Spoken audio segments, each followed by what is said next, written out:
नमस्कार दोस्तों, मैं राहुल नागपाल और आप देख रहे हैं हमारा यूट्यूब चैनल बोल पिचासी।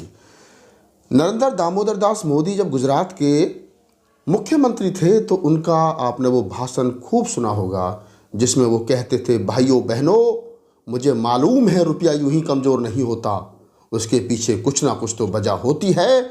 मैं भी एक स्टेट का मुख्यमंत्री हूँ, मैं भी छोटी सी एक सरकार चलाता हूँ। उस समय देश के बड़े अर्थशास्त्री डॉक्टर मनमोहन सिंह देश के प्रधानमंत्री हुआ करते थे। जिस समय रुपया कमज़ोर हो रहा था तो प्रधानमंत्री जी गुजरात के मुख्यमंत्री हुआ करते थे। अब आप लगाइए कि गुजरात के मुख्यमंत्री रहते वक्त जो गुण उनमें था, यानी रुपये को मजबूत करने का गुण उनको ज्ञान जब था, अब ज्ञान उनके पास वो नहीं है। आज रुपये की हालात क्या है वो आपको मालूम है कि लगभग $1 के मुकाबले रुपया 82 और 83 रुपये और लगभग 85 रुपये को छू रहा है।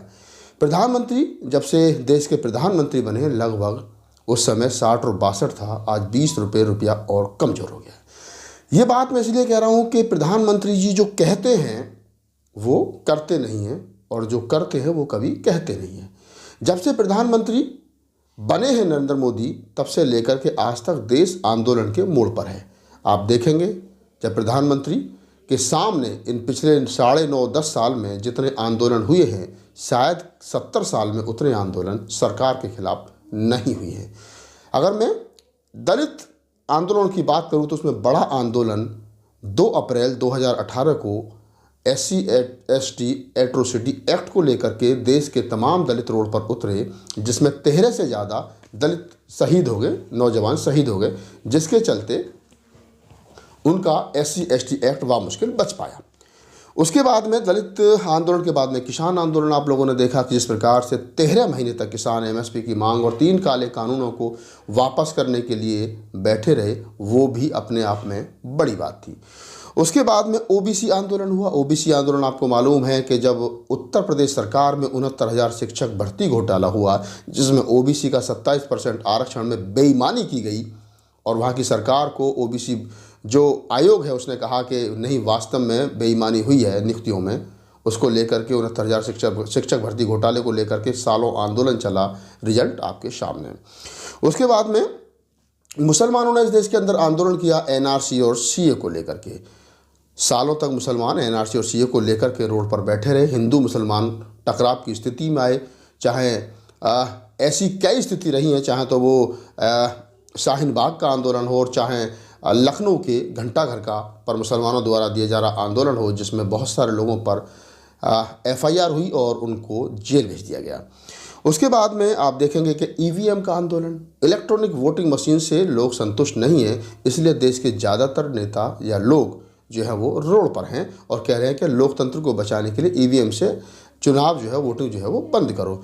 उसके बाद में बेरोजगारी आंदोलन भी मोदी जी की सरकार में, मोदी जी ने जिस प्रकार से कहा था कि हमारी सरकार आई तो हम देश में हर साल 2 करोड़ रोज़गार देंगे, तो 2 करोड़ रोज़गार तो नहीं मिले, 10 साल में 20 करोड़ मिल जाने चाहिए थे, लेकिन जो रोज़गार भारत में थे वो भी कम हो गए। आजकल जो युवा है वो पढ़ा लिखा बेरोज़गार घूम रहा है, तो वो भी आंदोलित है। पेपर लीक, अब ये नया ट्रेंड चल गया मोदी जी की सरकार में, योगी जी की सरकार में, BJP की सरकार में, कि पहले तो वैकेंसी होती नहीं है, सरकार वैकेंसी निकालती नहीं है, और अगर गलती से सरकार वैकेंसी निकाल दे, जैसे भी आपने देखा उत्तर प्रदेश में 60,000 पुलिसकर्मियों की वैकेंसी आई। उन 60,000 पुलिसकर्मियों की वैकेंसी में लगभग 60 लाख लोगों ने फॉर्म भरे, 60 लाख बच्चों ने फॉर्म भरे। फॉर्म भरने में लगभग 90 करोड़ रुपये सरकार को रेवेन्यू के रूप में मिला। अब आप मुझे एक बात बताइए, सरकार पेपर करा रही है, सरकारी सिस्टम लगा हुआ है, उसके बाद में पेपर लीक हो गया तो अब सरकार ने कह दिया कि हम 6 महीने के बाद में दोबारा पेपर कराएंगे। पेपर होगा या नहीं होगा, जब तक बहुत सारे बच्चों की उम्र निकल जाएगी, बहुत सारे बच्चे ओवरएज जो है वो हो जाएंगे। सरकार पहले तो नौकरी निकालती नहीं है, नौकरी निकालती तो पेपर लीक हो जाता है। अगर पेपर लीक ना भी हो, परीक्षा हो भी जाए, तो उसके बाद में नियुक्ति नहीं मिलती है, और नियुक्ति नहीं मिलती है तो लोग कोर्ट जाते हैं, तो फिर कोर्ट में जाकर के मामला अटक जाता है। पिछले 10 साल से मुल्क भर में यही चल रहा है और देश का युवा जो है वो धर्म के नशे में चूर है, चकनाचूर है, बिल्कुल वो सुनने की स्थिति में नहीं है अपने हक हकूक़ को लेकर के। लोकतंत्र खतरे में, युवाओं का भविष्य खतरे में, किसानों की फसल खतरे में, वोटर की वोट खतरे में, एस सी एस टी समाज के यानी दलित समाज के अधिकार खतरे में, महिलाओं के अधिकार खतरे में। फ़ायदा किसको हो रहा है ये विचार करिए ज़रा आप लोग। फ़ायदा हो रहा है प्रधानमंत्री जी के दोस्तों को। 2 आदमी देश बेच रहे हैं और 2 आदमी देश खरीद रहे हैं। ये 4 गुजराती पूरे देश को एक तरीके से चला रहे हैं। प्रधानमंत्री नरेंद्र मोदी और उनके गृह मंत्री अमित शाह जी, 2 लोग देश की सरकारी संपत्तियों को बेच रहे हैं और अडानी और अंबानी जो दोनों गुजराती हैं वो बेच रहे हैं। बाकी पूरे देश को लगा रखा है धर्म के नाम पर कि आप धर्म के नाम पर जो है वो काम करिए। धर्म धारा 370 हटा दी, मुसलमानों की चूड़ी टाइट कर दी, राम मंदिर बना दिया, और अब तो अगर सिख आंदोलन करें तो उनको खालिस्तानी बता दो, दलित आंदोलन करें तो उनको माओवादी और नक्सली बता दो, और मुस्लिम आंदोलन करें अपने हक को लेकर को तो उनको पाकिस्तानी बता दो, और कोई अगर आंदोलन करे, ओबीसी आंदोलन करे तो उसको भी क्या नाम है कुछ ना कुछ बता दो। सरकार लोगों को गुमराह कर रही है। इसी सारे मामलों को लेकर के जो सारी बातचीत मैंने आपसे की है, इन्हीं सारे मामलातों को लेकर के राहुल गांधी जो कांग्रेस के बड़े नेता हैं और भारत जोड़ो न्याय यात्रा वो 6700 किलोमीटर की मणिपुर से लेकर के और मुंबई तक वो निकाल रहे हैं। मणिपुर को ही क्यों चुना गया ये बड़ी बात है, और ये मैं इसलिए बता दूं अपने दर्शकों को कि मणिपुर में जिस प्रकार से पिछले दिनों महिलाओं को बीजेपी की सरकार में नंगा करके घुमाया गया और देश के नौजवान और तमाम आवाम जो है वो देख रहा था कि जिस प्रकार से महिलाओं को नंगा करके घुमाया गया, और एक तरफ कहते हैं प्रधानमंत्री जी के बेटी पढ़ाओ और बेटी बचाओ। चाहे तो मणिपुर का मामला हो महिलाओं के शोषण का, और चाहे हाथरस में जो है वो मनीषा वाल्मीकि का मामला हो, और चाहे दिल्ली में प्रोफेसर रितु जो दलित समाज की प्रोफेसर है जो बैठी है पिछले 186 दिन से आंदोलन कर रही है, ये मामला हो।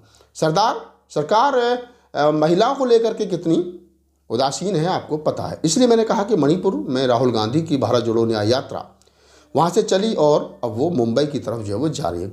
2-3 दिन पहले लखनऊ में थी, अब राजस्थान में वो प्रवेश कर चुके। राहुल गांधी की भारत जोड़ो न्याय यात्रा में ये सारे मामले हैं जो मैंने आपको अभी अभी जो समस्याएं बताई।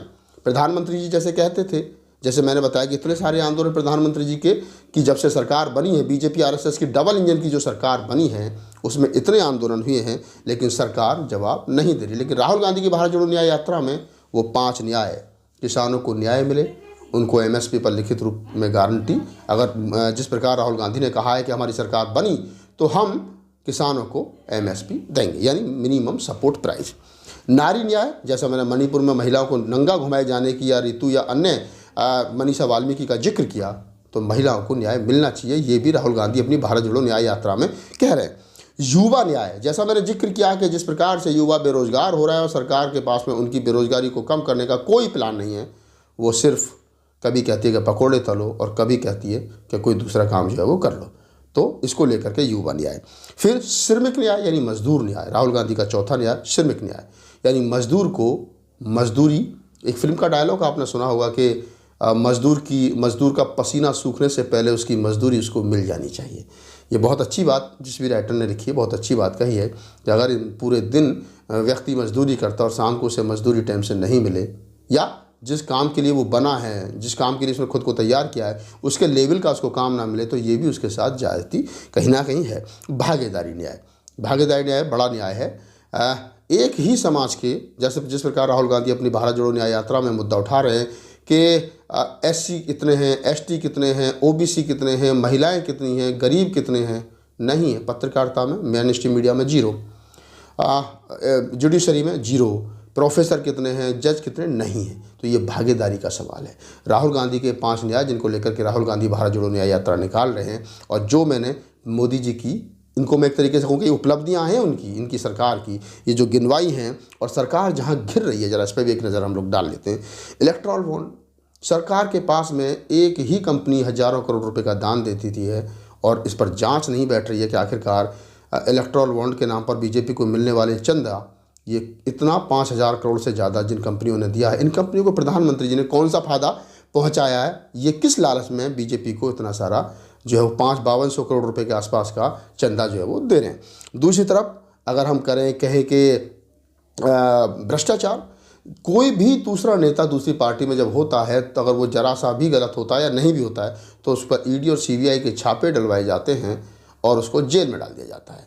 चाहे तो आम आदमी पार्टी के नेता हों, चाहे बसपा के नेता हों, चाहे सपा के नेता हों, चाहे कांग्रेस के नेता हों, चाहे ममता बनर्जी की पार्टी के नेता हों, किसी भी गैर बीजेपी राजनीतिक दल का कोई भी नेता पर ईडी और सीबीआई के छापे डलवा कर उसको जेल में डालने का काम बीजेपी करती है। लेकिन जब वो नेता बीजेपी ज्वाइन कर लेता तो फिर वो वॉशिंग मशीन में धुल जाता है। चाहे तो अजीत पवार हो, चाहे आसाम के मुख्यमंत्री हो, जिन पर लाखों करोड़ के घोटाले के आरोप लगे और जब उन्होंने बीजेपी ज्वाइन कर ली तो बदले में उनको मुख्यमंत्री और उप मुख्यमंत्री जो है वो बनाया गया है। तो ये वो तमाम चीज़ें, तमाम बातें मैंने आपके साथ कही। और जिस प्रकार से मोदी जी ने 15 लाख का वादा किया था और 2 करोड़ नौकरी का वादा किया था, लेकिन वो सब कुछ नहीं हुआ। महंगाई की मार इतनी है कि घर चलाना भारी हो रहा है।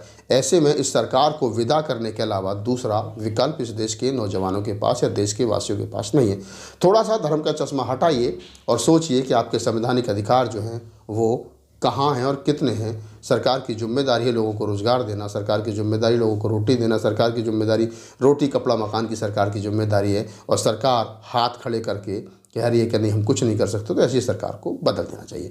भारत जोड़ो न्याय यात्रा में राहुल गांधी के वो तमाम मुद्दे मैंने अभी गिनवाए, राहुल गांधी इस देश के युवाओं की और पूरे देश की एक उम्मीद की किरण के रूप में वो रोड पर निकले हैं। राहुल गांधी की भारत जोड़ो न्याय यात्रा को हमारा पूर्णतः समर्थन है हमारे चैनल का, और वो सिर्फ इसलिए क्योंकि वो एक उन मांगों को लेकर के चल रहे हैं जिन मांगों में बुद्ध, कबीर, नानक, रैदास, फूले और साहब काशीराम की विचारधारा बसती है। इस पूरी बातचीत के बारे में आपकी क्या प्रतिक्रिया है हमें कमेंट सेक्शन में बताइए और मैं कल फिर किसी अन्य बातचीत के साथ हाजिर हूँगा। धन्यवाद।